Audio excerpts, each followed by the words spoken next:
Okay, this is the June video chat following up a long Stop Killing Games discussion. So if you want stuff about Stop Killing Games, go to that video. They're going to be released right next to each other on YouTube. This one, this one is just answering random questions, and there's nothing too important in it. So if you're looking for, this is just what I was normally doing before the whole Stop Killing Games campaign, and so it's going to be questions about stuff like zombies or what are the best platformers. It just goes all over the place, but nothing important typically. So don't watch this if you're expecting something helpful or valuable. This is better for if you're like just doing the dishes and want something playing in the background. Okay, so I'm gonna answer the submitted questions we got on that, or see how many I get through, because the Stop Killing Games check took up a lot of time.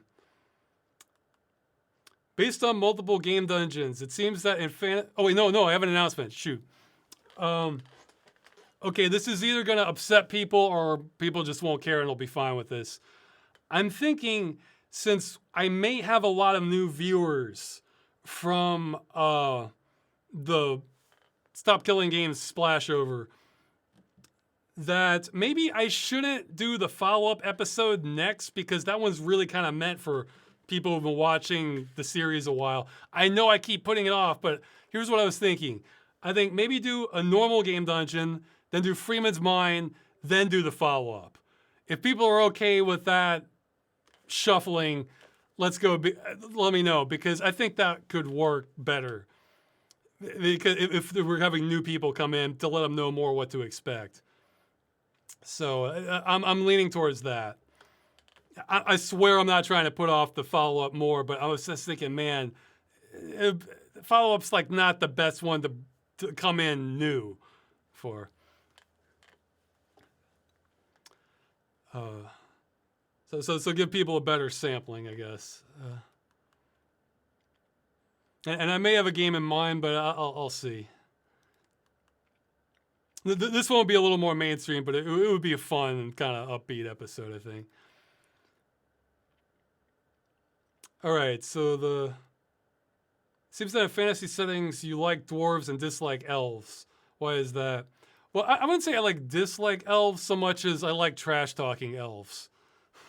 So, I kind of like playing into like, I guess if you're going by the elf stereotype, that they can be kind of snooty and too uptight, and not as just fun. Whereas dwarves are kind of party goers, very industrious, and just not knowing their limits and going way too far with stuff, and getting a whole bunch of dwarves killed by accident. And like I like that dynamic, and I think it's just that's more my scene. Just let's just keep pushing until things just get really out of hand.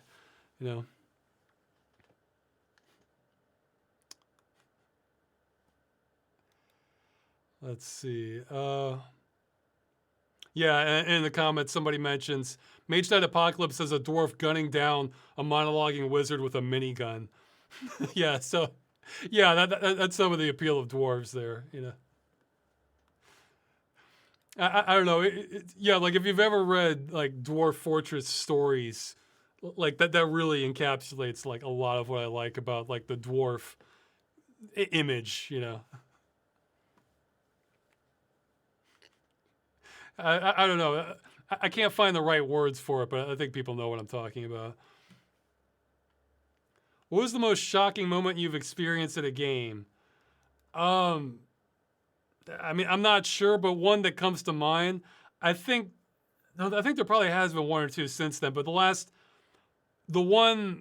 time I remember a game really making me just jump, like was in original Resident Evil 2, where there's that hallway in the police station, and you've cleared it out like a couple times because some zombies trickle back, But so now you've just been like running back and forth several times, and there's nothing there because you're just solving puzzles and running around the police station. And as you're running by, hands burst through the windows and grab you, and like, and that one just made me jump like hell because that's really brilliant kind of direction because you've made the player kind of fight for that territory, and now you've established that it's safe. And like, so now they're kind of worrying about other things and focused elsewhere. And like in their mind, this is now safe, so that you just completely take them off guard with that. So yeah, that's one that really stands out to me. See now and it probably helped that I was younger too, because now I'm so seasoned. I'm probably gonna spot a lot of them coming. You know, I know too much for how the scares work. Gotten to play any newish games lately? Well, I guess before for a month or so ago, probably the newest game I've tried has been playing some of. Still want to finish is Steel Rising. It's kind of a Dark Souls clone, which isn't my favorite gameplay, but two things I like. I tend to like a lot of Dark Souls clones thematically, though. And this one takes place during the French Revolution, where if the French Revolution, if lots of automaton steampunk robots were a big thing then, and so yeah, you play one of the automaton robots there. And also another thing it has going for it is it has an assist mode, which I am 100% using. I don't particularly care for a lot of Dark Souls gameplay and difficulty. But yeah, it's decent so far. Yeah, okay. You know, between this and Greedfall, I feel, you know, my impression of spiders. Okay, this is probably gonna sound harsh to some of them listening. Okay, just because I'm seeing consistency here. Their gameplay seems competent in both games. The art direction's wonderful. The writing is just, it's not what I would call bad, but it's just, it doesn't motivate me at all. Like, I'd say they should like nicely fire the writer, or if they're suppressing them, just let them off their leash or something. Like, they need to spice up their writing so badly, because these are kind of games that have a narrative focus to them too. But it's like, I don't know. I just feel so like uninspired by the dialogue and the situations, but the worlds they create are awesome. And so they need somebody to really spice up their writing. And what's the other thing? Oh yeah, and the music needs work. It's like, I would give it like a 4 out of 10. It gets the job done, but nothing about it really, like, kind of. It was a little bit better for Greedfall, but I feel like when you see the world and then you hear the music, it's like, we can do better than this. It's just kind of bland and forgettable and not that great themes. But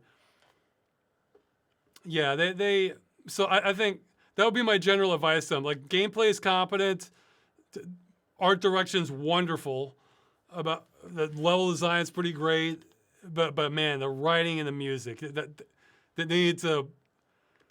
They might need to lay some people off. I don't know, or make them step up their game a lot.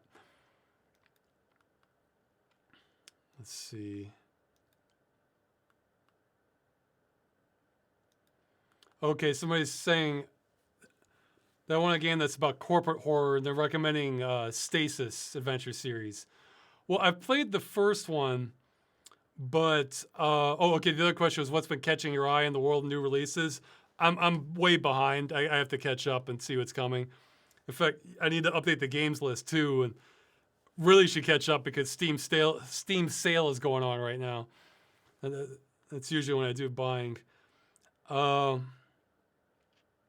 Yeah, for Stasis, I've played the original.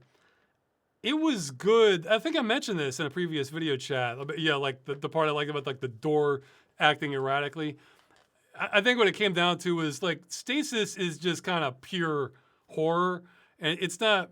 I wouldn't even call it that scary a game. It was just horror, and that's actually not my thing. See, when I mentioned corporate horror, the thing with the corporate horror, well, okay, well, Yuppie Psycho had a lot of humor. I guess Phantasmagoria 2 didn't have that much, but its mood was much more like the suspense and scary and intrigue, mystery stuff that fueled me. Whereas Stasis was almost kind of depressing, I guess. So I don't know. It's not quite my thing, but yeah, I prefer games that are trying to scare the hell out of you.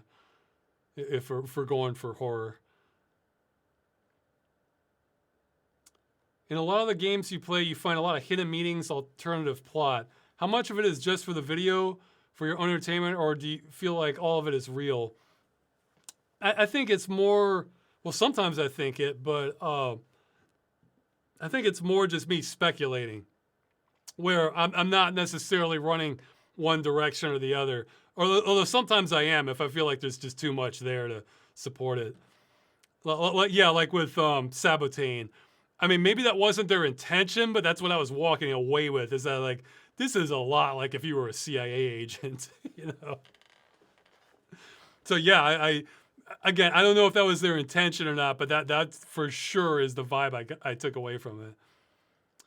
But yeah, other things is just kind of speculating, you know? Yeah, like with Trackmania. With Trackmania, it was like I said that because the graphics were so good and everything's so empty, it just made my brain think like, well, what's going on here, you know? So yeah, it's not like I know what it is. I'm not one of these people who examines like subtle clues in games for like 50 hours and then they're pretty convinced they know what the real story is. It's more like if stuff jumps out at me and gets my brain turning, my brain just starts going to like wondering what's happening here. It's trying to fill in the gaps. I'm not somebody who's like cracked the code to figuring out what Twin Peaks was about, like that one guy did. So, yeah, don't assume I have the full story unless I'm pretty confident of it. So he's asking, how do I deal with summer heat? Does my long hair make it harder to bear? The hair doesn't really that much. I guess I have a fan blowing on me constantly, the worse it gets. I have one on me right now. So someday I'll have air conditioning again, is what I hope. Yeah. What are your thoughts on the Switch 2 cartridges with, actually this one could have been covered on the Stop Killing Games, but what are your thoughts on the Switch 2 cartridges with no game data on them? Also with the Switch 2 EULA saying that Nintendo can brick your console if you modify it. If you have more free time, I imagine you have a Dead Game News episode on it now. That's one where I haven't had time to look at the details, but just the surface level description, honestly, something like that could possibly fall under the Stop Killing Games initiative, because if you're bricking the console and it's a game publisher that's doing that, well, that's pretty obviously preventing you from playing the game. That is not leaving it in a reasonably playable state. Now it is kind of convoluted. And the other aspect is it could be that the Switch 2 itself, if they were to actually brick it, there might actually be laws on the books already for that under the EU. Because it is like a physical hardware device, you know, it's not subject to the same degree of copyright laws that video games are. So I think it could be that that's just for the USA. I'm not sure. As for the blank cartridges, I think, again, I haven't had time to like really dig into it, but I think it just kind of all depends on how they're implementing it, because I can understand the shock to a lot of like long-term console gamers of the idea of having a blank cartridge that you're keeping the game on, then you swap that in and out. What really matters is, can you back it up?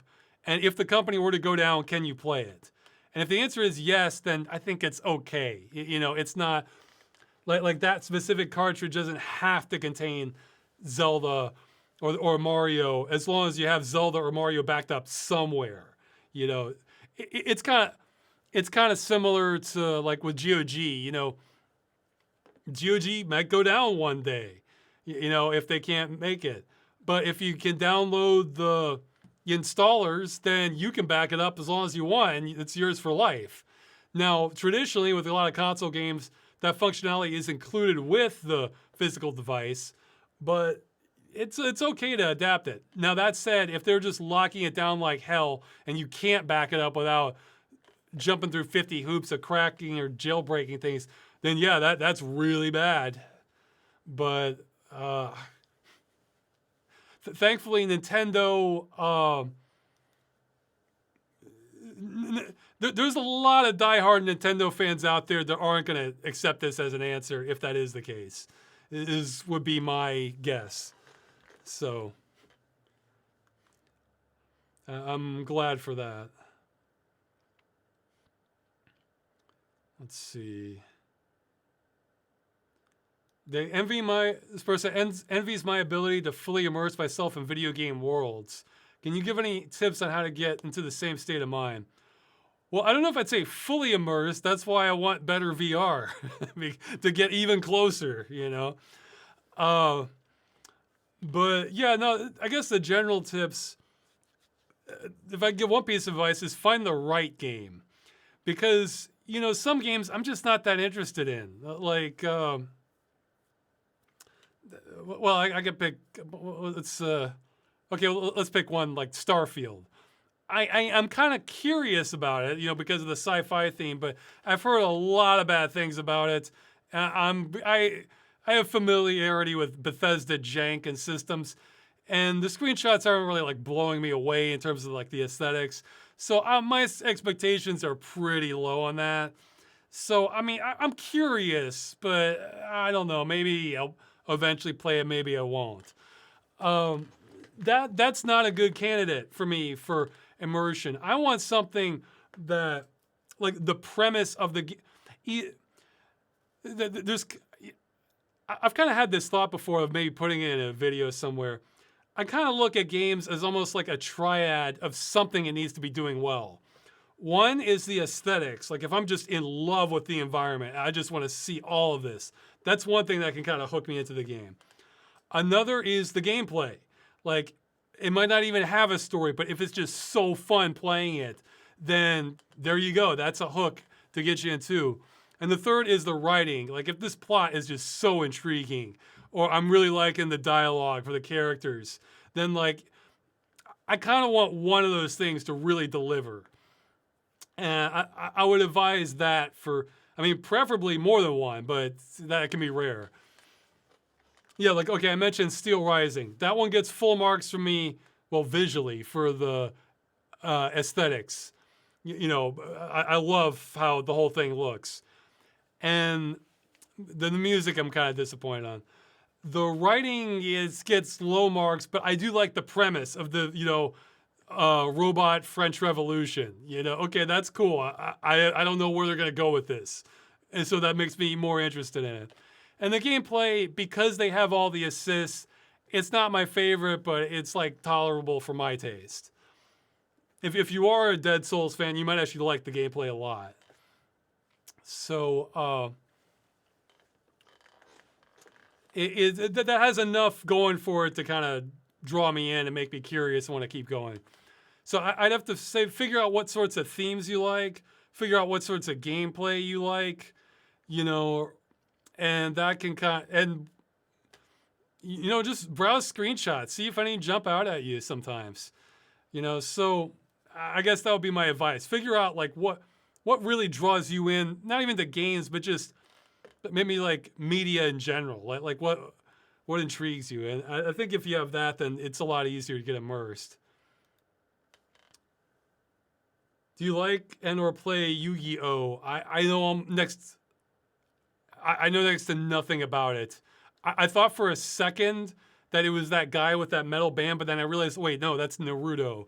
That's how out of touch I am on most anime stuff. So I've never really been big into it. It's only very few anime things that I've seen that are that I'm familiar with.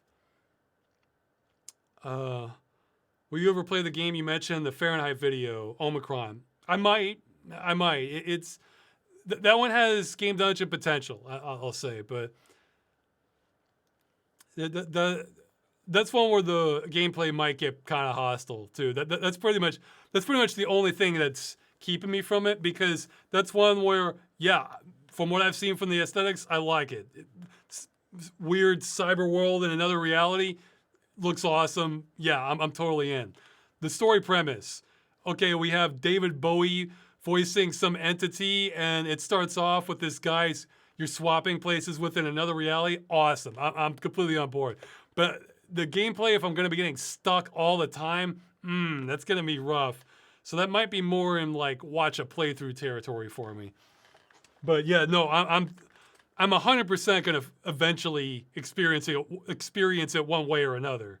It might just be watching a playthrough, but we'll see. Someone's asking if I've played other Metroid games besides Super Metroid, in particular Metroid Prime with the remastered version. No, I haven't, and this might seem like blasphemy, but from what I've seen of the Metroid Prime series, the aesthetics didn't really draw me in. I mean, I watched some gameplay of it, and I don't know, it just wasn't giving me that same sense of fascination. I don't think it's because it's in 3D, because like Subnautica, that's not a Metroid game, but that 100% gave me that like fascination of kind of an alien world that you're going through. And I don't know, maybe I was just watching the wrong parts, but it just wasn't hitting me the way the other Metroid games I've played. Okay, besides Super Metroid, I've played Metroid Fusion. I've played Metroid Zero Mission. I played, well, it's not from Nintendo, but another Metroid 2 remake, that fan-made game that Nintendo took down, but it was awesome. Let's see, have I played any others besides that? I guess those are the only ones I've played. I mean, I played a little bit of like the original NES, but Metroid Zero Mission is sort of like a reimagining of it. So I'm guessing I got most of it, minus the rough edges, I guess. I think I've played a few Super Metroid ROM hacks too. I forget the names of them though. Or I got a long ways into one of them. Maybe Metroid Redesign. That one got kind of brutal if I remember right. But I think there was another good one too. Yeah, well, somebody's saying there's a lot of detail in Prime. Well, it's not necessarily about detail, but it's just if let's see. Okay, let me look up screenshots. Metroid Prime screenshots. Yeah, it was kind of feeling a little. Wow, that looks really nice. Okay, well that's for 4. Okay, I was like, well, wait a minute, what's that? It was giving me kind of like a drab feel, I guess, to describe it. Yeah. Okay, so all this art's for Metroid. All these screenshots are for 4, but maybe I just wasn't giving it enough of a chance. But I would think that like the screenshots could pull me in. I mean, other 3D Nintendo games, like Super Mario Galaxy, I've seen just a couple screenshots of that. That looks like I'm all in as far as the aesthetics. That looks pretty cool. Yeah, maybe I need to. Okay, was this? Okay, the remaster looks nice. I'm seeing like a mossy planet and a waterfall, if that's what it's from. Okay, so maybe the remastered spruced it up then. Okay, I don't know. I do like color in things, unless it really makes sense to not have much. Okay, let's see. Oops. Did I lose? Okay, there we go. What are your thoughts on the re-release of PlayStation 2 Deus Ex for the PlayStation 4 or 5? Would you be interested in the series again if a new team started working on another title? Yeah, for sure, but I do think they kind of wrote themselves into a corner, though, with Deus Ex. I think it might be... I think they should either just go full reboot and just tell a new story, or have a spiritual successor. Like, you shouldn't necessarily try to, like, work in all the same characters and everything. And well, I mentioned that in the in Human Revolution that Invisible War kind of screwed them, so it kind of limited what they were able to kind of explore. I think Deus Ex is a prime candidate for a reimagining or a spiritual successor.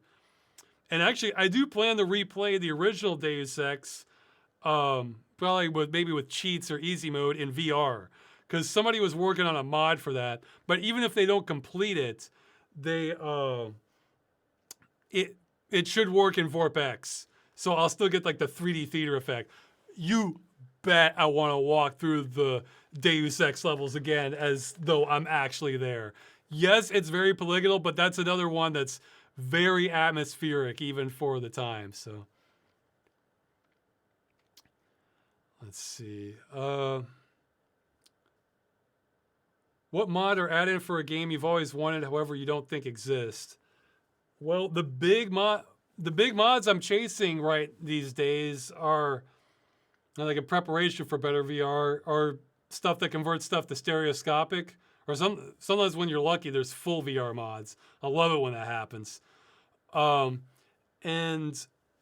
on that note, well, as much as I like VR, I don't think it's optimal.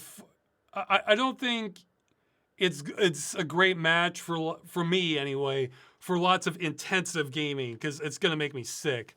So like I'm kind of using VR more like virtual tourism.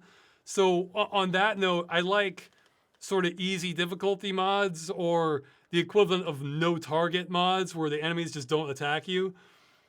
To me, that's better for VR. So I'm kind of using it more for tourism rather than intense gameplay or anything like that. Usually when there's no way around it, I'm always playing on like the easiest difficulty or cheats when I'm in VR. But so, okay, they say I've done a lot with Gothic in the name, Game Dungeons. Martian Gothic, Gothos Gothic. Will you ever aim to play every single game with Gothic in the name? No, it's just a coincidence. Though for a while, I was imagining having like Bit Bop followed by Boppin', and then seeing if I could find another like game with like Bip or Bop in the title, or Zoop, or well, Zoop is a game. Just see maybe how, just to sort of mess with people, to just keep coming up with like these weird, almost cartoon sounding names where people are wondering like, what the hell's going on here? Like, see if I could keep it up for like 4 or 5 episodes. yeah, something. Because if it was like Bip Bop, Zoop, Boppin', like, like see how many game titles sound like they're just like sound effects almost. And people, and just not address it. I mean, I guess I'm giving it away now, but yeah, that thought has crossed my mind in the past. Okay, well, I noticed this question. Does VR nauseate you if there's no artificial motion? In other words, no joystick, only room scale VR or teleport movement. No, okay, here's what, no, the opposite. Like if, to some extent, I'm developing a little bit of sea legs. If there's no artificial motion, so yeah, I'm only looking around and I only teleport, I don't really get motion sick, though teleporting is not the most fun experience. What I've found, yeah, if you want just some feedback, I don't know what's right, I'm just saying what my experience.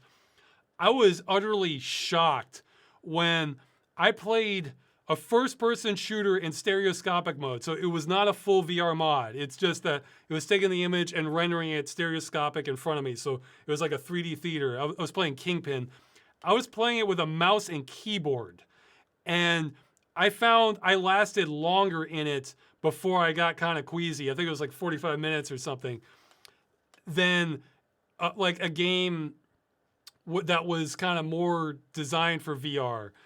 Like I was, so maybe something about like having it not take up 100% of my vision, but having like a little bit of visual reference did something. I just had like black lines at the side. Also, yeah, I played some on Strife and Hexen. There was a Doom Engine VR port, and I didn't last as long in that, but I could last like around 20 minutes before I start getting queasy. But I might be doing a little better now. I don't know. I was getting better at it. What made me, I haven't tested it lately, but what made me real kind of sick real fast was there was this sort of free stripped down version of Elite Dangerous. It was like Elite Dangerous Arena or something that I got for free. So I installed that and tested it out because of that VR. I got motion sick within about 10 seconds, floating within the craft. So I may never be a flyer in VR. I'll see. But I'm getting better with like artificial motion. And it helps if I can kind of go tank style where I just move forward, then kind of turn, then move forward again, rather than like, look. But though I was using the mouse in Kingpin though, and an Unreal, that was another one I ran it on. So I don't know. But yeah, no, I'm not touching flight games in VR anytime soon, maybe ever. We'll find out. Okay, and I lost my spots. Okay, yeah, here we go. If you could add pumpkin bombs to any one game lacking them, what would it be? There are probably better answers, but if I was to just pick one off the, like out of a hat, I'd go with Life is Strange. Because I figured that would add the kind of spice I'm looking for. Because everybody going, ah! And they're like wondering what the hell is this? So, like, this is insane. So Life is Strange was like way too dramatic for me. I wanted to just go crazy instead, Let's see. What is your personal favorite driving or racing game? That's a tough question. Because, like, I guess if I had to pick one, it might be, I mean, just like sort of like as an all-rounder, because I really like the atmosphere of it. Maybe Forza Horizon 4, but I mean, I really like, I'm not saying it has the best racing necessarily. Honestly, I like the racing from a lot of the old Need for Speed games, but I could be kind of biased there because I played them more as a kid, like 3 and 4 especially. Well, I mean, for the map, the crew is amazing, but let's see. Yeah, I mean, I like the surreal aspect, the Trackmania. Yeah, I don't know. It's a tricky one, but they're saying, do I prefer a driving game that has a detailed open world to explore, which is based on a consistent theme, or one that has separate tracks which are based on completely different environments? I honestly want to say both. I don't even care if the theme's that consistent so much as it has like zones. What I want is just a lot of it. So, if there's separate tracks, but they're giving me just miles and miles, awesome. But usually games like that are the kind of open world ones. Yeah, for me, a whole lot of it's like the theme. Like, if I'm driving around, it's like, does this, one, either feel like a place where I would want to live here somewhere, or two, if it's like more like over the top, then is it something that like feels more like an amusement park or something that I'm just like seeing all the cool sights, that sort of thing. But yeah, I guess Burnout Paradise is really good too, though I don't like the tinting on it. Yeah, Burnout Paradise would move up higher if it didn't have tinting for me. That's one that has like a good combination of several things going on. Yeah, actually that one might even get a game dungeon sometime. What is it? Why am I calling it Breakout? It's not Breakout. It's like that dirt kind of racing game that, I mean, it's not Dirt, the rally game, but, geez. I can't believe I'm forgetting the name of it. Maybe the chat will know. But I remember the racing being more visceral. Not Burnout. Wait, no, not Burnout. Okay, now I'm going to have to look it up. Hold on. I can figure it out by looking at my collection and come on. I'm waiting for it. Flat Out. Yeah, I think it's Flat Out. Yeah, Flat Out. Thank you. Yeah, Flat Out kind of feels like the racing feels dirtier in Flat Out, and I kind of like that, where you're kind of ramming people more, and like lots of like mud and that sort of thing. So yeah, gameplay wise, I definitely enjoy Flat Out. Let's see. What is your favorite mundane video game? Meaning it doesn't do anything particularly unique or special. It just builds on established formulas very well. And it's a blast to play. I'm not, I was struggling to think about this. I'm not sure because when I think of all the games, I'm sure there's some if I look through a list long enough. But when I look at games I like, they might have aspects to them that I like, but they usually do something that's like really stands out to me and I like it a lot. To give you an example, one game that strikes me sort of on the surface as kind of like mundane but good, like especially with the aesthetics, is kind of like with Dungeon Siege, gas power games, Supreme Commander, Total Annihilation, where I feel like all their aesthetics are competent and they're good, but they're not like amazing. I'm not like blown away by any like one element of it. Although Supreme Commander is pretty good but the thing is, their gameplay is so good sometimes that kind of elevates it more out of the mundane status. But if you were just to judge it by like, the music and the visuals and the atmosphere, it's good, but it's not like jaw-dropping for me. But again, the gameplay kind of elevates it higher. So I'm not sure. It's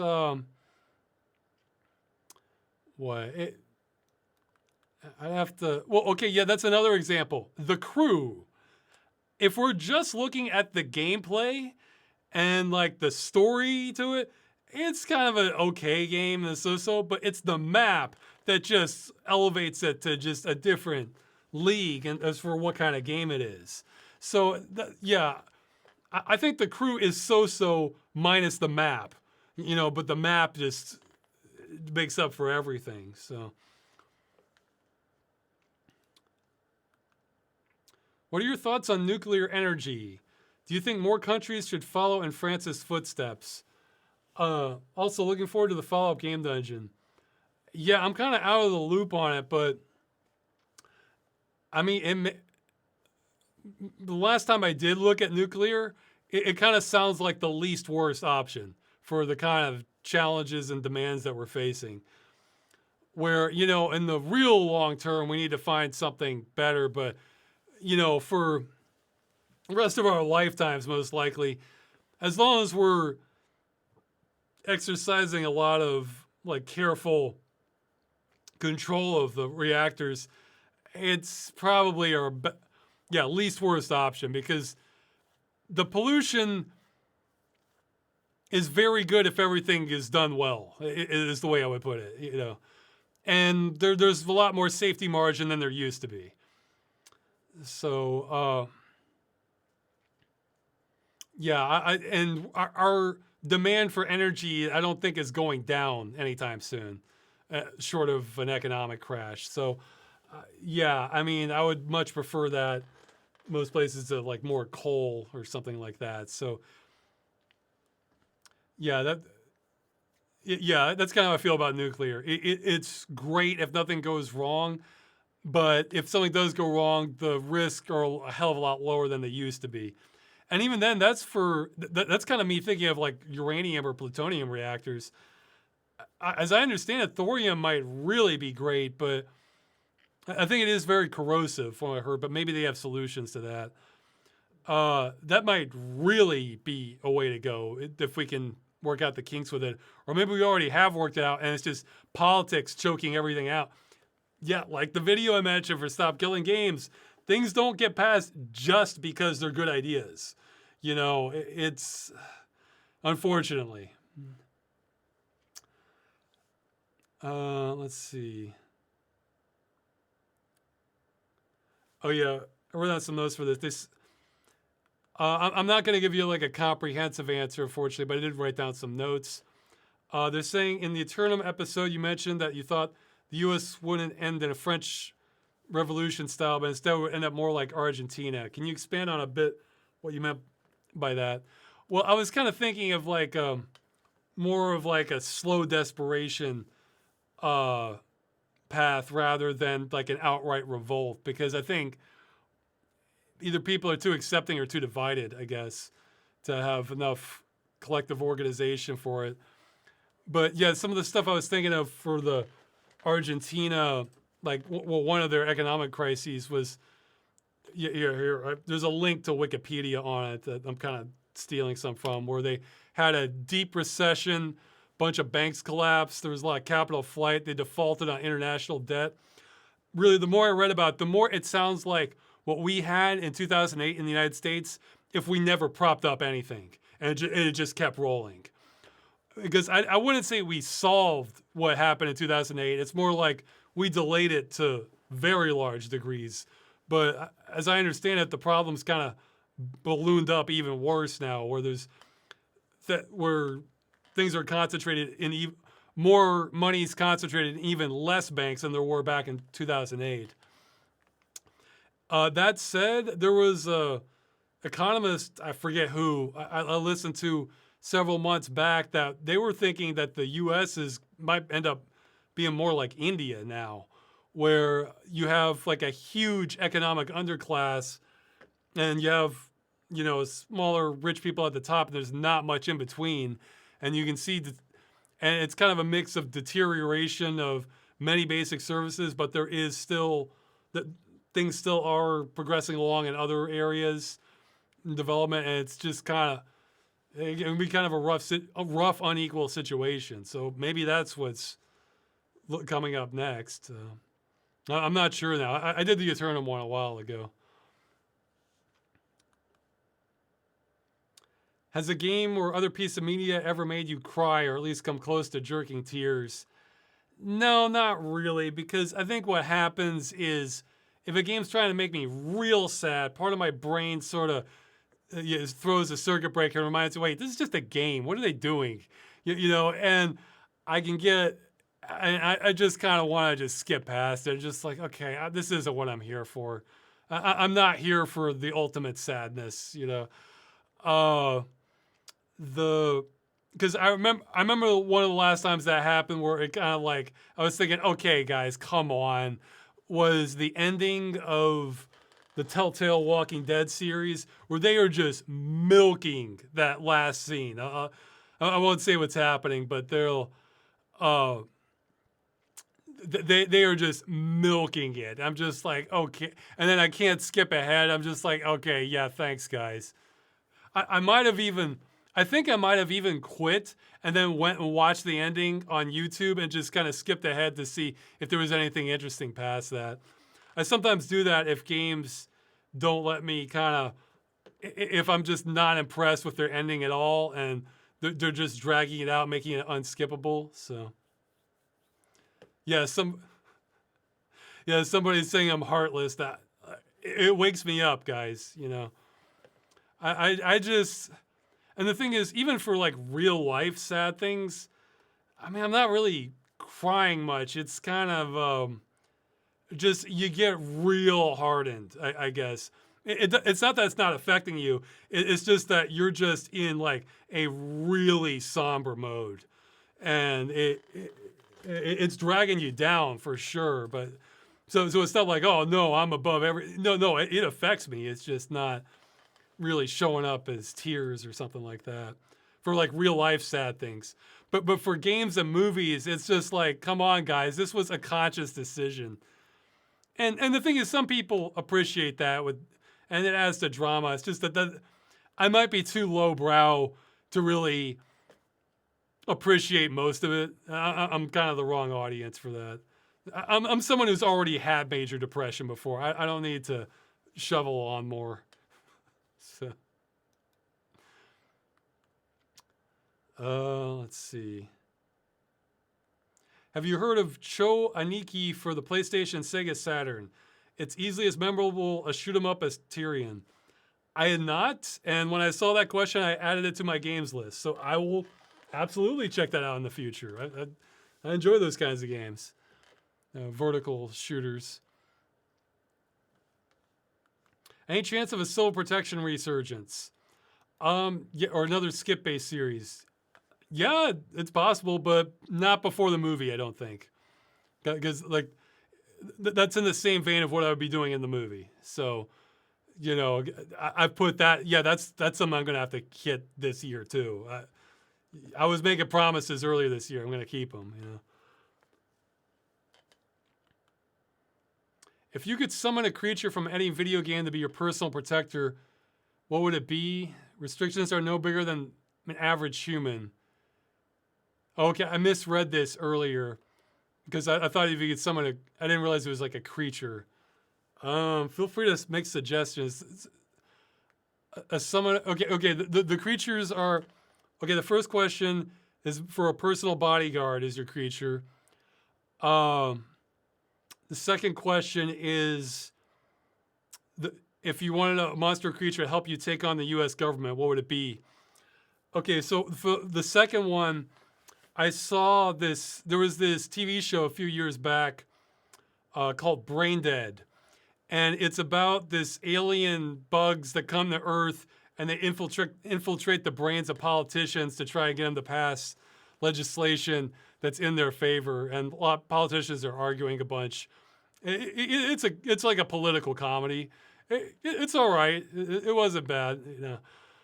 So those seem like a natural candidates for the latter because that's kind of the whole point of the show.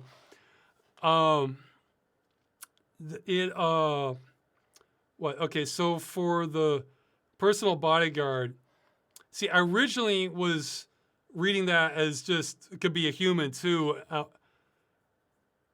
Maybe there's like another question that maybe I got this mixed up with another question, or just really mixed things up in my head. But I thought that they were asking for a character from a video game to be could be your bodyguard, and I was thinking my first answers were kind of cheat answers because my brain was kind of going to comic book characters, which do tend to have video games, but like the first one that popped in my head was like Dr. Manhattan, because I was thinking if you want a bodyguard, the things you really want is to kind of see the threat before it reaches you. Like if there was like a sniper or like a car bomb or something, you want somebody who can detect that. So, but I was thinking, well, Dr. Manhattan's going to be kind of above all that. He would get pretty bored and not want to do it.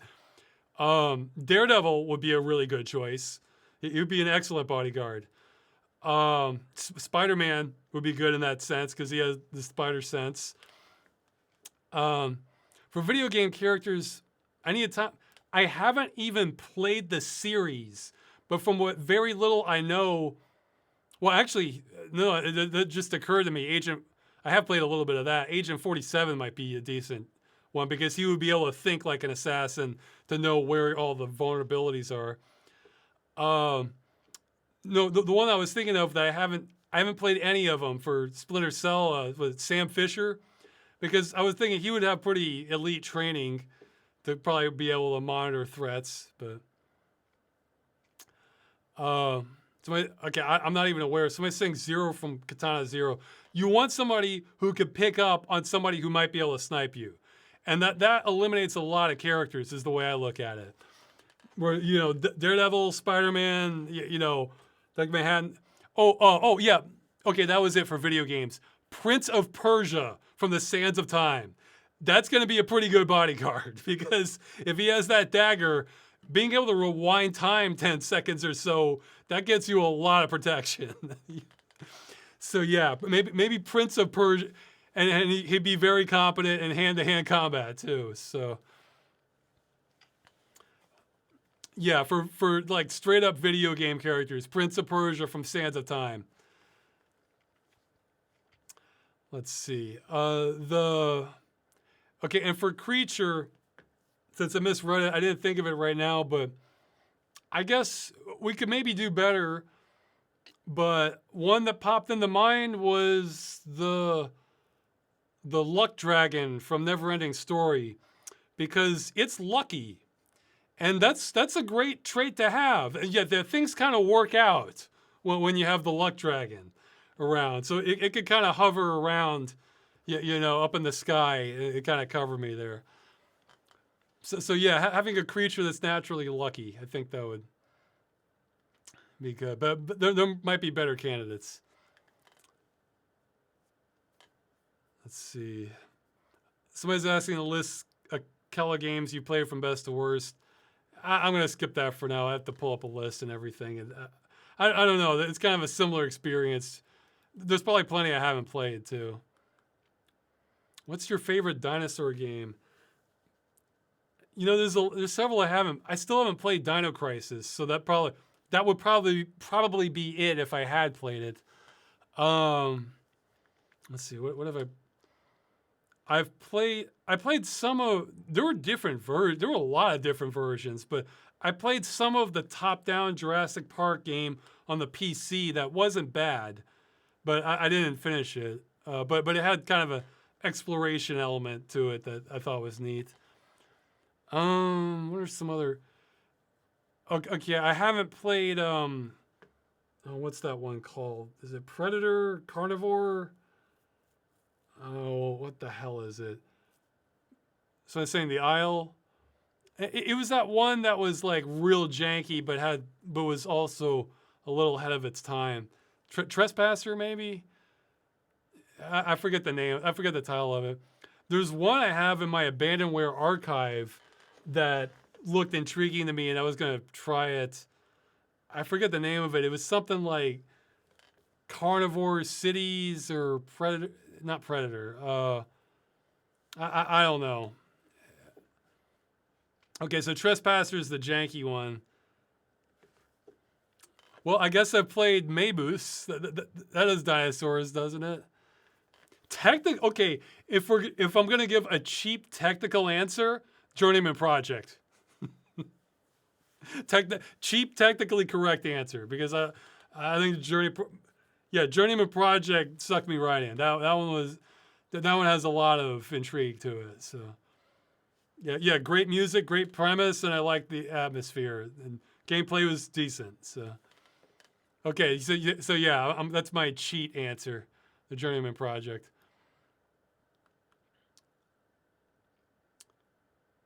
Okay, somebody's wishing me a happy 4th of July early. Thanks. Yeah, geez, I don't even know what I'm doing for that. That one's less of a big deal in Poland, though. We make up for it in New Year's Eve because, look, every New Year's Eve celebration puts every 4th of July celebration I've seen in the United States to shame. They're just fireworks just all across the city on New Year's Eve in Poland.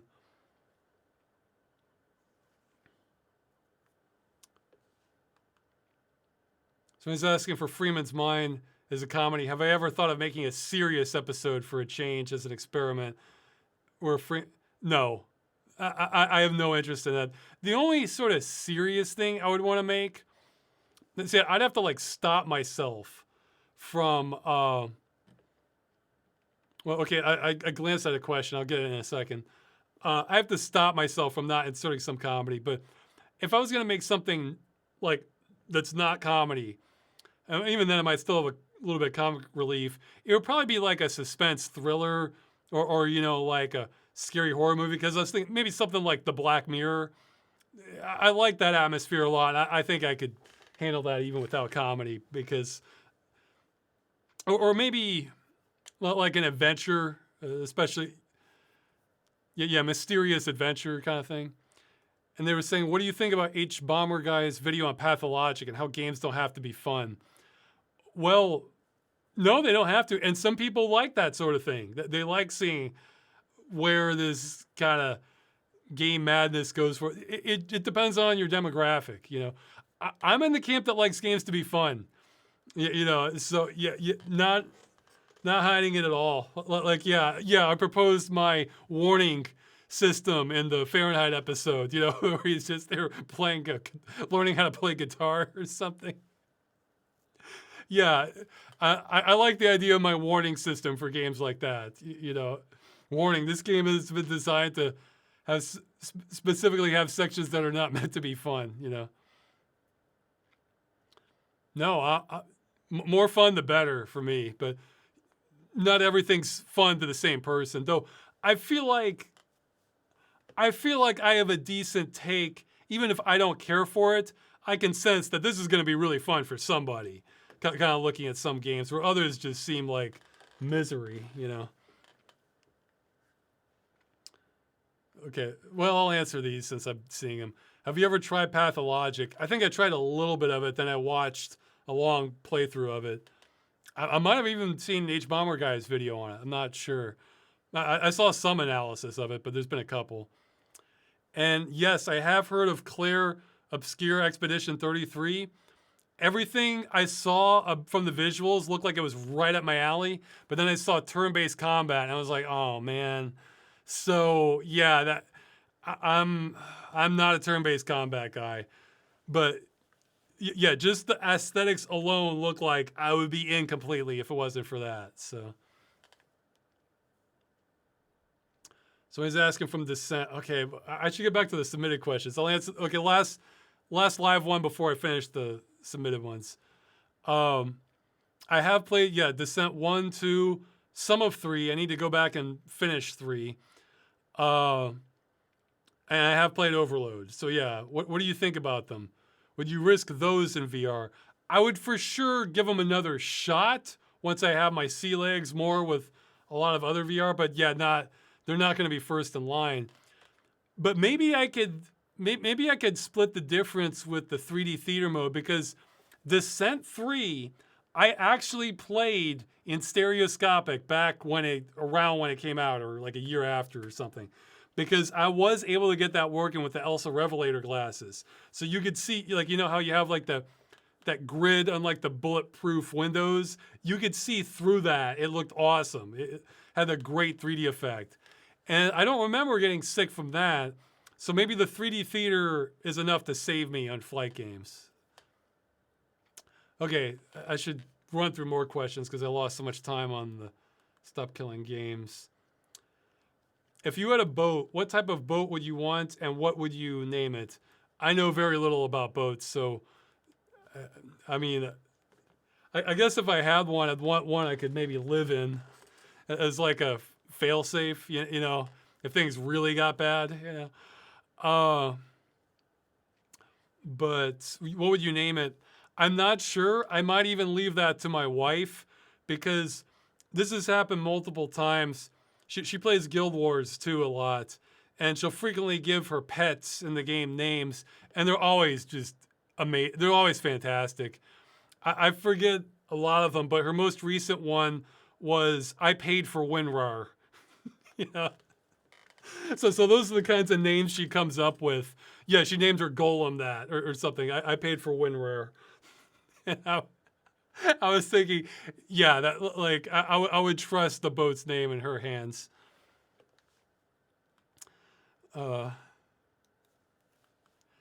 see. Oh, this one was kind of broad. I didn't have time to think about this one too much. Are you more of a fantasy guy or a sci-fi guy? What's your favorite intellectual property from each genre? I guess, I mean, I like both, but I guess more science fiction. For favorite intellectual property, though, that's tricky. Okay, we'll just say as a stand-in, we'll just throw Warhammer at both categories for Old World and 40K, because I feel like I can do better than Warhammer Old World for fantasy, but I like it to be just real exotic, you know, and just feel like there's a whole lot there, and like have a sense of danger to it too. But for 40K, what I liked the most about it was that when you read about it, you go to all these worlds, and it's just like it's anyone's guess what the hell is going on in any one of these worlds, because some of them could be big, kind of giant agriculture worlds. I think there was one where, for mysterious reasons, no one lives past about 30 or something, and others, the whole world's just an ocean planet, and others there are death worlds with just the most like incredibly thick and biggest jungle that you can imagine, but that's incredibly deadly, and they're struggling. I don't know, it's just so imaginative, and I love that stuff. So yeah, to me, that's like where the real meat of it is. Is just in just finding all these fascinating worlds. And I can believe there's better sci-fi for that, but those are good placeholders until I can think of something better. Yeah, yeah. Somebody's saying in the comments, the Imperium is loose knit to the point where they don't fully know what's going on in all their worlds. Yeah, yeah, yeah. Because their empire spans centuries, or millennia, I guess. So yeah, there's outskirts. They have no idea what the hell is going on there, and it's even on the ones they do know what's going on. It can still be pretty exotic. So I love that. Where it's just. You get all these different societies, and you get all these different like kind of phases of civilization, and you get aliens, and you get anomalies, and like it's just all there. It's awesome. So yeah, more stuff like that.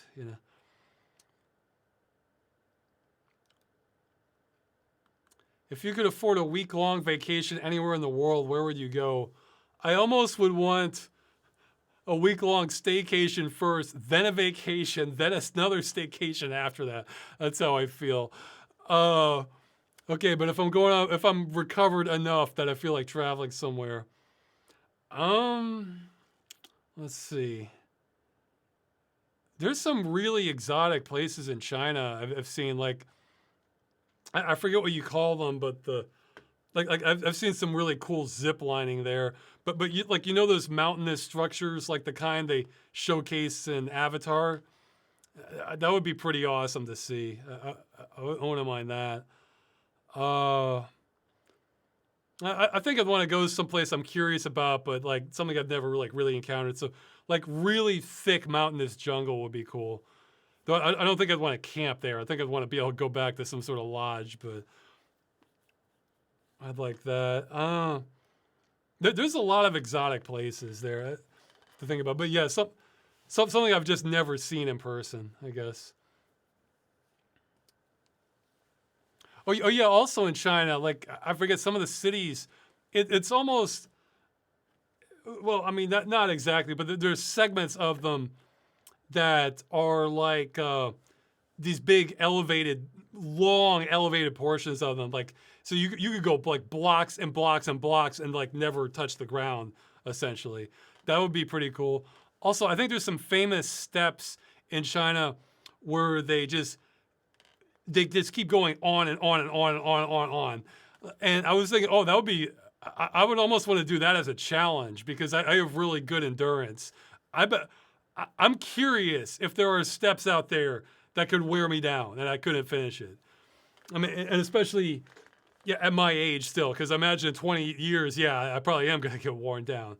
But I mean, I still have pretty great stamina, so that would be interesting to see also. Let's see. If I can find a link to some of that stuff I mentioned, I might put that in the chat. I mean, in the description. Okay.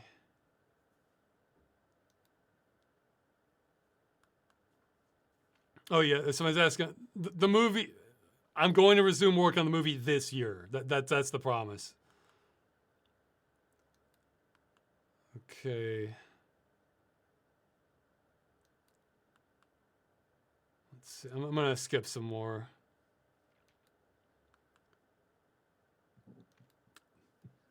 Excuse me. I have not played Azura's Wrath. I've seen a screenshot or two of it before, but that's all I know about it. It doesn't look exactly like my kind of game, but if it seems like really over the top in a way that I don't know. It kind of depends. Because some stuff I like over the top, other stuff it just kind of feels sort of dumb to me. Not saying the game is dumb, but for like my taste, it might not be my kind of thing. I haven't played Half-Life Alyx yet. I want to upgrade my VR headset before I do so, but that'll be close to the top of the list. Oh yeah, speaking of driving games, same deal with Euro Truck Simulator 2. I'm saving that one for VR.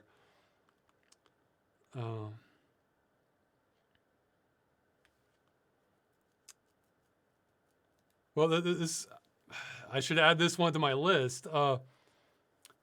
They're asking if I'm interested in Chronicles of the Wolf. That's by the same developers that did Haunted Castle 2 and 3 and Lacard Chronicles. So yeah, absolutely. I mean, spiritual successor to Castlevania with their kind of quality. It's hard to imagine it going bad for given their track record.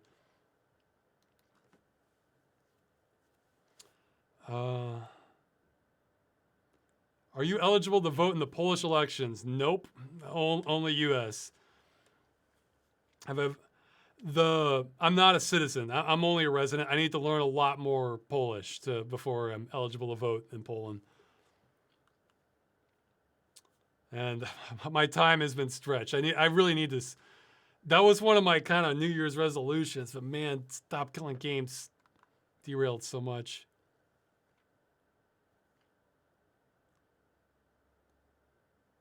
Let's see. Well, this isn't exactly the answer to their question, but they're saying, what's your favorite moment from each adult comedy that you've seen or remembered? I'm not thinking of many off the top of my head that I thought like, oh, that was so funny. But one from a previous question, I think last time about what the funniest game I played was, one of them that's way up there that I forgot about is Leisure Suit Larry Magna Cum Laude. That one's hilarious, depending on your sense of humor. I was laughing a lot about that one. Like there was one scene, because sometimes you would have these dialogue options, and sometimes you would pick the wrong thing. So he might be trying to like have like smooth lines on a girl, and then you hit the wrong option, and instead he says something like, "You know what I've always wondered about? You know what I've always wondered? Why are leprechauns always such assholes?" You know. So, and they're saying like, it was, another one was something like, wait a minute, so you're saying our school doesn't even have a math department, but we have our own touchball team or something? There's a lot of good writing in that game. But yeah, for adult comedies, I'm trying to think of like ones that like I thought were like really funny, but okay. Okay, this one isn't exactly in the movie. I think it was an extra. But I think it was like in American Pie 2, I think. There's one scene where Stifler is like talking, he's like kind of drunk or something. He's talking to this blow-up doll. And the thing is, he's taking it way, way more seriously than you'd think he would. He's talking to it like it's a serious relationship almost. And it just keeps escalating, and then all of a sudden, like he makes the doll slap him. It's like, wait, what are you doing? Like, I don't know. Sean William Scott, his performances are consistently very funny in those. It really in general, like I don't think I've seen a movie where Sean William Scott had a bad performance. But yeah, what are some other adult comedies? Well, yeah. I think like the funniest one, if it counts, would probably be Superbad. That one's like loaded with funny ones. Yeah, with just the whole movie. Like, I mean, I like when he gets hit by the car, or he goes to the party and there's like this awkward tension. It's like, oh, you brought your friends, your fantastic friends. Yeah, like there's so many funny scenes. It's Superbad.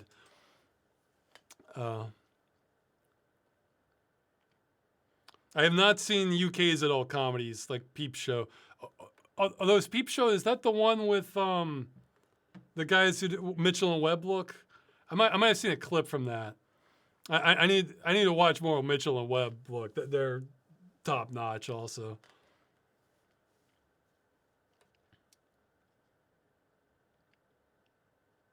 Okay. I've been going on a long time. I'm going to try and wrap up some of these questions. Thankfully, a lot of them I already answered earlier. Let's see. So I was saying, what are some of your favorite mech or giant robots? Any favorite movies, shows?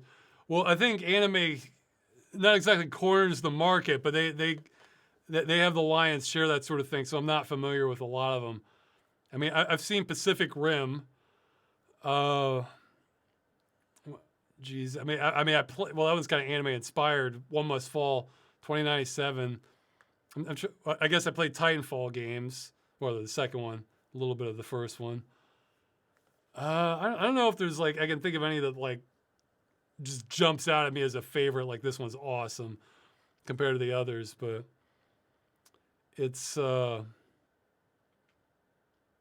yeah, I don't know. Sorry, you'd think I'd have a better answer for this, but I don't. However, I love having. Oh yeah, what was that game? Brigadier or something like that. It was like a newer kind of Mech Warrior stylish game that it had like a little more retro feel to it. I forget the name of it, but yeah. So I don't know most of them, but I absolutely am on board with giant mechs. So yeah, if you want to have a big giant mech, well, I guess there's the one from Supreme Commander. That one has like kind of narrative significance to me. But yeah, Brigador. I think that might have been it.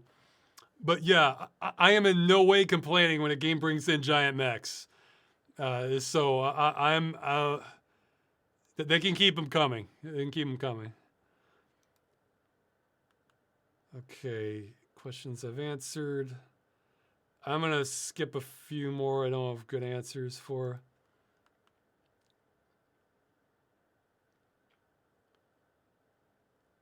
Okay, I think I'm almost there. Okay, so you can start doing live questions, the @Ross broadcast if you want in a second. Oh, okay, well, one already has one. I'll try and get to it. I'm just. They're asking why have Sierra games aged poorly in comparison to adventure games like LucasArts. Oh, it's because they can let you lose and they're so hostile in the design. I don't think the art is aged poorly. I think the art, especially the VGA games, I think if anything, they're probably even better than LucasArts games. But yeah, the gameplay, those were games designed for hint guides. You know. Oh yeah, they mentioned that I see somebody's working on creating my dream GUI under a Linux build.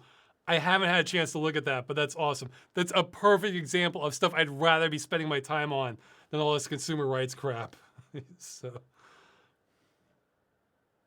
okay, I'll check the live questions. I share the same birth date and year. How do you end up looking years younger than me? I don't know. How much sugar do you have? I've had that kind of an off and on thing with sugar. I don't drink. That might help. I don't smoke. Sugar I have a off and on thing with. I'm currently off. Been off since the 6th. How do I shoot in one take in Freeman's mind? Well, I sometimes redo it, you know. Do you film the episode without talking or are you talking on the spot? I usually film it without talking. I usually plan ahead a couple of jokes so they stand out to me. And then I go through the edit sequence and figure out what lines will fit. But yeah, for one take, sometimes it does take more than one take. You're just seeing the good take. That's also why I use the demos too, because I can sometimes merge things together. Did I ever get around to watching the ending of Darkwood? No, I meant to. I think I even downloaded a playthrough of it, but I just got too busy. I'm for sure going to, yeah. Can you say mewing? Okay. Have you ever tried Helldivers 2? No, I'm interested in it, but you know, people that know me know that I'm a cheap ass when it comes to buying games. I'm gonna wait until that is fully on. So that's another thing. I'm kind of more affected by these end of life plans than the average gamer because I'm coming in late buying these games when they're nice and cheap, and then it's like, yes, 6 months, a year later, okay, we're shutting it down. We had a good run. I'm just like, no, go to hell. You know, this is. I'm interested in Helldivers 2 for sure. Any more racing games coming to Game Dungeon? Maybe. That probably won't be next though. What is your favoo? I don't know what that means. Okay, you saw that question.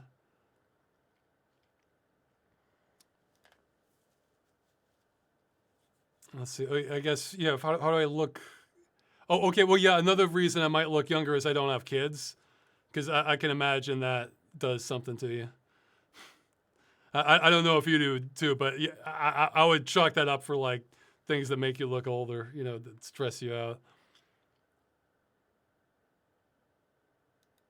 Have you ever played StarCraft 2? Yes, I have.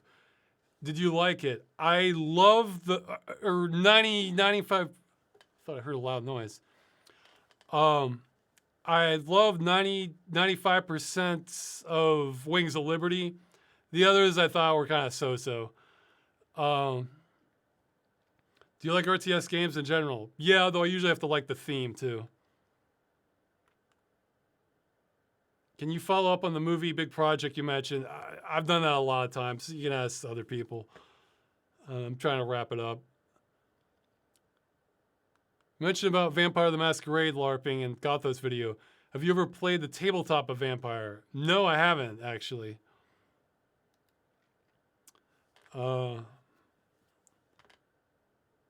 It's impossible you know nothing about boats. I mean, you already look like a pirate. Well, you know,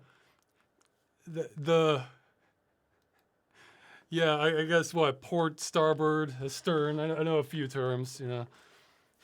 Have concept of how sails work.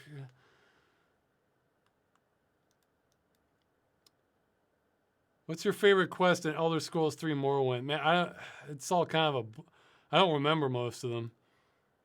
What is your favorite summer drink? It's not very fun, but I mostly just drink water. I mean, if I just had no, if I just didn't care, I mean, I kind of like the taste of Dr. Pepper. Or what's a cream soda? That's another one. Favorite Sierra adventure game? Man, that's a rough one. I still need to play the Quest for Glory series. Okay, I guess my memory's kind of fuzzy, so it might not hold up, but I remember liking Space Quest 4 and 6 a lot. Still need to play 5. I've played 1, but yeah, and I finally saw the end of 2. King's Quest 5 or 6 are way up there, and the Lord Bow, the Dagger of Amun-Ra is way up there too.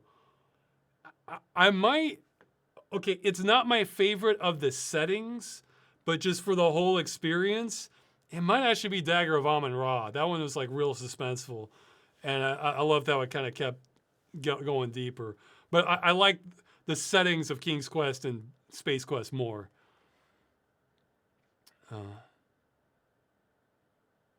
Well, wait a minute. What the hell am I saying? Phantasmagoria 2. Yeah. Okay, so we're talking after Phantasmagoria 2.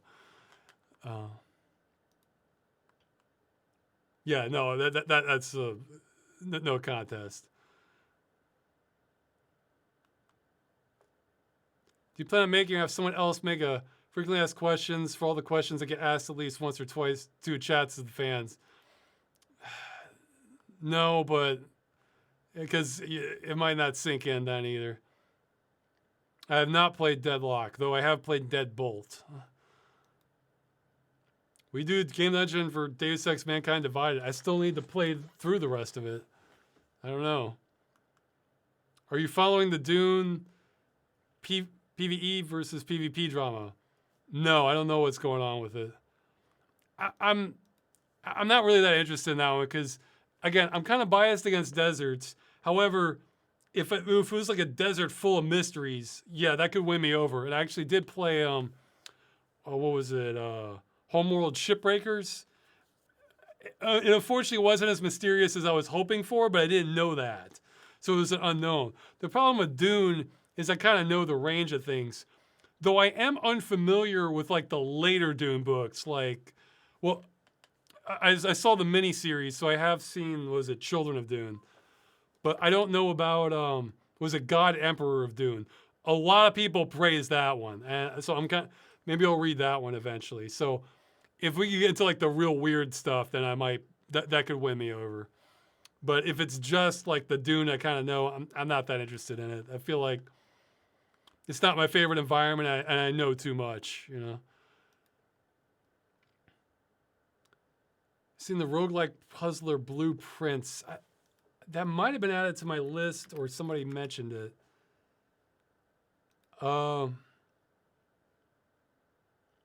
Yeah, that was mentioned. It didn't quite grab me, but I didn't look at it very deeply at all. So, okay, a few more questions. Whoops.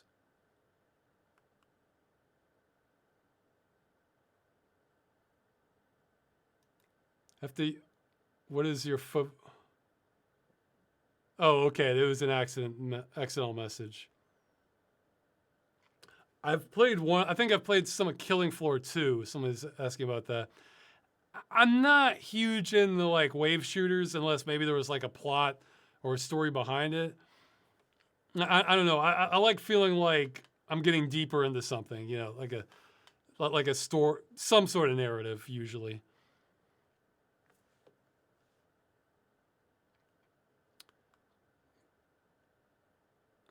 Oh, for the price of a sandwich. They're talking about how good a sandwich are we talking? Well, that depends on like how high my expectations are for the game. You know, if it's like basically a AAA title that's been out for years that I'm really looking forward to, then that could be a more expensive sandwich. But if it's something like I'm really not sure how this is going to go, then it's going to be a cheap sandwich. You know? I'm not revealing the plot of the film. Sorry. Not till it's like almost done. What's your opinion on the rise of accurate lighting like ray tracing and path tracing in games? I've talked about it in previous chats. Short version is, I think we're still, except for a few cases, I think it's mostly not worth it for the average gamer, and the industry's trying to push it on us. I mean, when you look at the benefits of having it versus not. But I can understand if it gets like way better performance-wise. Yeah, there's that Zeus GPU that might deliver on that, or maybe it's vaporware. Well, not vaporware, but you know what I mean. Have you played Metal Gear? Not the original Metal Gear. I've watched a playthrough of Metal Gear Solid, though. I'll probably watch through playthroughs of the later ones. I have not tried the Riven remake in VR. That would be awesome to try out in VR. So I'm saying, when am I streaming it for Chronicles of the Wolf? I don't know if I am streaming it. Man, I'm kind of burned up, you know.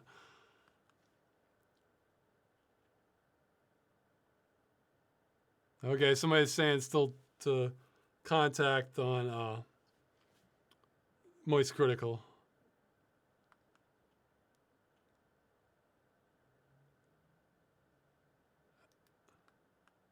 Okay, let's see. What do you think of PvE versus PvP survival games? DayZ, those, two thoughts. Almost all the ones I played kind of have no plot to them. So my only kind of goal with those is to just sort of see the whole map. And it's okay, but it's not like my favorite kind of gameplay. I'm a little more curious about Generation Zero, since I think that one does have, I have a copy of it. I think that one does have a little bit more of a plot. So I like the premise, but I feel like they need a little bit more to kind of rope me in. I kind of want a story behind those for it to like really satisfy me. I'm not too interested in doing the PvP thing though, of like getting sniped across, you know, a valley or something.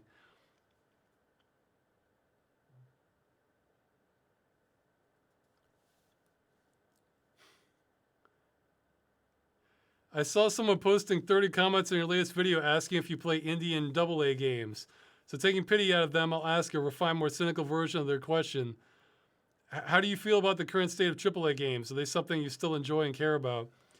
Well, like I mentioned, wasn't that obscure one AAA, but or it's like from X develop, but it seems like AAA quality.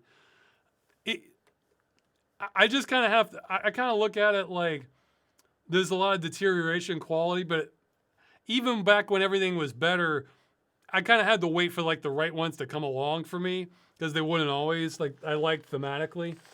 Like an example, oh, what the hell is out right now? I had it just a second ago. I mean, I still am interested in them. I'm just, they have to pick the right theme for me. How am I drawing a blank here? Like, everybody's raved about Baldur's Gate 3. Okay, I'm interested in Elden Ring. That's an example of like a AAA one. So, I mean, I think good ones are still coming out, but there's a lot of ones that are just, they're just nickeling and diming the hell out of the player base to the point where we're almost blurring the lines between like a AAA game versus like a casino or just shaking down for monetization to the point where it's like obnoxious. So, yeah, I'm kind of checking my expectations more at the door with AAA, but yeah, it just depends, you know. I mean, I love it when there's a game theme I like and it does get AAA treatment, but it's pretty rare when that happens. Someone's asking how my family, doing okay to the best of my knowledge. What do you think of an accommodation that's suitable for people afraid of fireworks or for pets, animals in general? I'm confused on the question. Okay. Why do you think games have bad endings? What are good endings for games? Can you example a template form? Oh, that's kind of a long question to be bringing in at the end here. That should have been kind of voted on.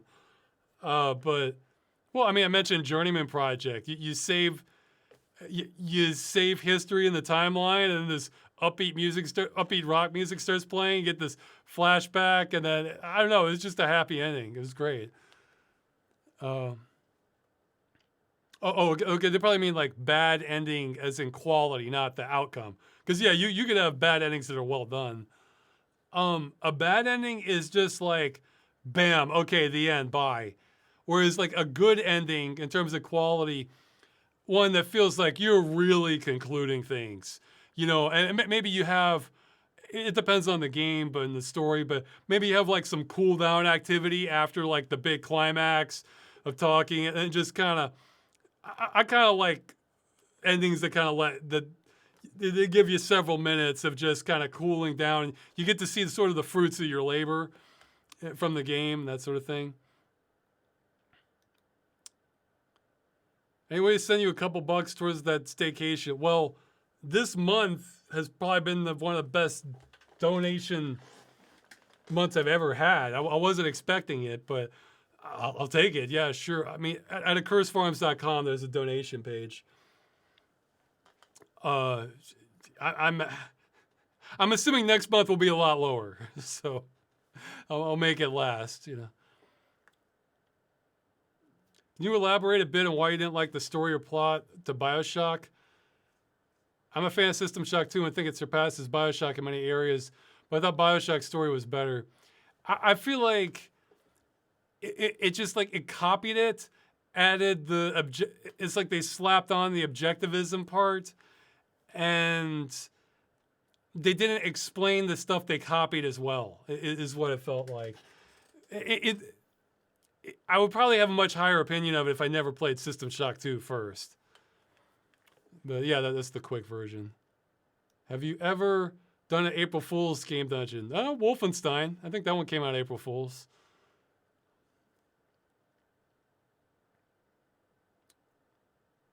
Someone's asking about the progress on it. I mentioned that in the last chat. It'll be on the video, but short version is precarious. But I think we have a chance, but it's precarious. That's what way I would put it. Years ago, you had liquid spilled over your computer. Did you have any personally caused PC disasters since then? I don't think so, and I don't bring liquid, or I don't have glasses of water around here now anymore. Yeah, did I cause one? There might have been something I was screwing around with and caused it. Well, it wasn't really a disaster. I am undervolting my video card now. That was some trial and error on stability. But you're not risking your hardware if you do it right like that. You're risking stability, but the payoff is it probably gives you more longevity and, less heat and power. So, okay, I'm just going to kind of rapid fire these. Who did the voices other than you in Bip-Bop 2? It's in the credits. Do you read visual novels? Rarely, if I'm really interested in the theme. Maybe I'll read Walking Dead eventually. And I think I can hear my wife coming to like knock on the door when she thinks I'm going on too long. Okay. Have you ever done the Pringles can, sponge, and glove craft? I don't know what you're talking about. I actually haven't had potato chips in a long time because my skin can react to the oils from them depending on which ones they use. I've developed some sort of allergy or something. Regarding fire orcs, do you have any idea to prevent people or animals being scared if the whole city goes live with fire orcs? No, that sounds like a run thing to do, whatever. I don't know the details of fire orcs. Have you ever considered rebranding to just Ross Scott? I guess. I don't even think about brands as much as I should. I don't understand your take on Spec Ops The Line. Why does it cheapen the story and themes just because you kill a lot of enemies? It's part of the theme and point of the story. No, it's not because you kill a lot of enemies. It's because you kill enemies like it's a grindhouse Steven Seagal movie. Where like everybody's just running at you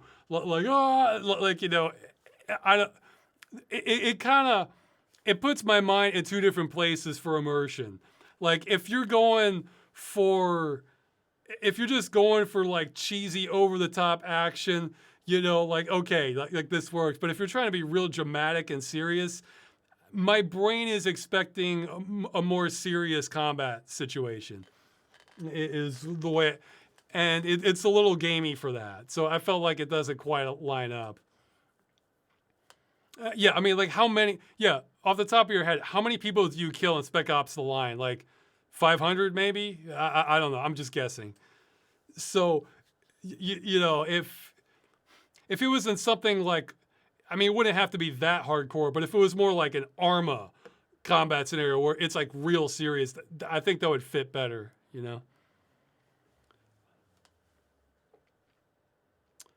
Let's see. Yeah, and when I say 500, I mean how many that you shoot. Not just the cutscene that shows. Yeah, I mean as in you're actually gunning down 500. Okay. I don't have plans for more moon gaming. Why not just get a cheap reusable water bottle and tight closing lid? I feel like I might neglect it and wouldn't be clean or something. I don't know. Besides, that's like an excuse for me to walk out, go downstairs and get water. So I figure I kind of look at the more excuses I have to get up and walk somewhere, the better. I don't really like to be like sitting down a really long time. And maybe I should maybe I should end this soon because of that. Let's see. A few more questions if I want to cover them. Any ideas from mid-level? Guys, I made that video. I'm close to spent on ideas. That was the reason I made that video. So your guess is as good as mine. I guess try the Discord, or you don't even have to go through the Discord. Just if you can find people to cooperate with. The Discord's just meant to make it easier. Have you ever played Beyond Good and Evil? Yes, I have. I think it's a good game, though I think it's a bit underwhelming for having the title Beyond Good and Evil. I was expecting something a lot deeper. But it's good atmosphere. Has really nice music in parts of it. Like, yeah, that's a very nice soundtrack to it. Okay, these are the last questions. Okay, so somebody's just saying they like the channel. Thanks. Do you like walking simulators like Invincible or Deliver Us to the Moon? I didn't know Deliver Us to the Moon was a walking simulator. I might like them for VR. I'm not sure probably not my thing if I'm actually playing it, but we'll see. I'll try out Deliver Us to the Moon, see what I think. I kind of like some decisions, you know, like maybe narrative choices or maybe a puzzle or something. There have been more than 10K signatures since I started the stream. Awesome. Let's keep it up. Okay, yeah, I think that's how we'll end this. Sorry, I'm cutting it on the questions because I went on a long time. Let's end this on. Let's keep up the momentum. Tell the medium people or just whoever you can get the word out, or just telling friends and family that are EU citizens. You know, their votes count just as much. All right, I'm gonna end it. I'm pretty much spent for today. See ya.